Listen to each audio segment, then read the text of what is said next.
साल 2013 में एक मूवी निकली थी जिसका नाम था द कंज्यूरिंग। ये मूवी दूसरी मूवी से बिल्कुल अलग थी क्योंकि ये एक डॉल पर आधारित थी, एक गुड़िया जिसका नाम था एनाबेला। मैं आपको बता दूं कि मूवी में ये डॉल ऐसी दिखती है लेकिन रियल लाइफ में ये डॉल कुछ ऐसी है। इस मूवी को ज़्यादा हॉरर और फैंटेसी दिखाने के लिए मूवी के डायरेक्टर ने इसे ऐसा डिज़ाइन करवाया था। आज हम लोग एनाबेला की पूरी कहानी और उसकी हिस्ट्री को एक्सप्लोर करेंगे। So let's explore the true story of Annabella. इस कहानी की शुरुआत होती है 1970s से। एक डोना नाम की लड़की को उसके जन्मदिन पर इसकी माँ ने एक डॉल गिफ्ट दिया था। डोना ने उस डॉल का नाम एनाबेला रखा। डोना को वो डॉल बहुत पसंद थी। बचपन से ही डोना को डॉल्स के साथ खेलना बहुत अच्छा लगता था, इसलिए कॉलेज में होने के बावजूद वो इन सब से खेलती थी। डोना की एक फ्रेंड थी जिसका नाम था एंजी और वो दोनों एक अपार्टमेंट में रहते थे। डोना और एंजी नर्स की पढ़ाई कर रही थी।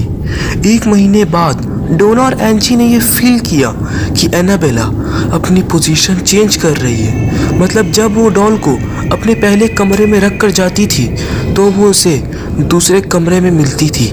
धीरे धीरे ये पोजीशन वाली घटना सबके लिए कॉमन हो गई। एक दिन जब डोना और एंजी घर आई तो उन्होंने देखा कि एनाबेला एक जगह बैठी हुई थी और उसके बगल में बहुत सारे पेपर्स में लिखा हुआ था हेल्प अस, हेल्प अस। ये देखकर डोना और एंजी थोड़ी डर गई। अगले दिन जब वो घर आई तो एनाबेला की पोजीशन चेंज नहीं हुई थी। डोना को कुछ अजीब लगा। उसने देखा कि एनाबेला के आंखों से खून निकल रहा है। ये देखते ही उन्होंने एक पैरानॉर्मल इन्वेस्टिगेटर को बुलाया इस डॉल की जांच करने के लिए। उस इन्वेस्टिगेटर ने यह कहा कि इस डॉल के अंदर एक 7 साल की छोटी बच्ची की आत्मा है और वो ये कह रही है कि वो किसी को भी हार्म नहीं पहुंचाएगी। ये सुनकर डोना और एंजी ने उसे खुशी खुशी एक्सेप्ट कर लिया, लेकिन उन्हें नहीं पता था कि वो डॉल झूठ बोल रही है। दरअसल उसके अंदर एक शैतान की आत्मा थी जो किसी का शरीर चाहती थी। कुछ दिनों बाद डोना के घर पर एक कज़न आया था जिसका नाम था लुई। लुई को एनाबेला डॉल बिल्कुल पसंद नहीं थी। एक रात जब लुई अपने कमरे में अकेले सो रहा था तब उसने किसी बच्चे की रोने की आवाज़ सुनी। जब उसने पीछे मुड़कर देखा तो उसे एनाबेला डॉल दिखी जो उसे ही देख रही थी। लुई वहाँ से भागने की कोशिश कर रहा था पर वो हिल नहीं पा रहा था। इतने में लुई बेहोश हो गया। जब सुबह उसकी आंख खुली तब वो तुरंत डोना के पास गया और उसे रात वाली बात बताई, लेकिन डोना ने कहा कि तुमने कोई सपना देखा होगा। एक दिन जब एंजी घर पर अकेली थी तब उसे वायलिन बजने की आवाज़ सुनाई दी। वो वायलिन वाली रूम में गई तब वहाँ एनाबेला बैठी हुई थी।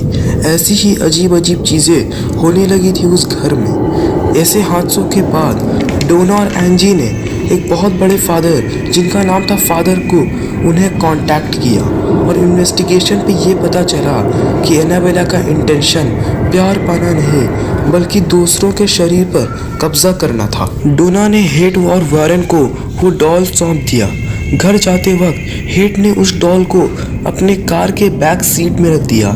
थोड़ी देर बाद डोना को एक कॉल आया जिस पर उसे ये पता चलता है कि हेट और वॉरेन एक एक्सीडेंट से बाल बाल मरते मरते बचे। उस एक्सीडेंट के बाद हेट और वॉरेन ने एनाबेला को एक माइथोलिस्ट प्रिस्ट जिनका नाम था फादर जैसन ब्रैडफोर्ड उन्हें सौंप दिया। प्रिस्ट ने एनाबेला डॉल को एक वुडन केस में रख दिया और वो आज एक अकल्ट म्यूजियम में बंद है। साल 1997 में एक लड़का जिसका नाम था हेस्टन उसने अकल्ट म्यूजियम के अंदर एनाबेला का मजाक उड़ाया था। वापस अपने बाइक में घर जाते वक्त हेस्टन एक पेड़ से टकरा गया और उसकी मौत हो गई और आज तक ये कोई भी नहीं समझ पाया है कि हेस्टन की मौत एक एक्सीडेंट के चलते हुई या एनाबेला का मजाक उड़ाते हुए। ये आज भी एक मिस्ट्री यानी रहस्य बनकर रह गया।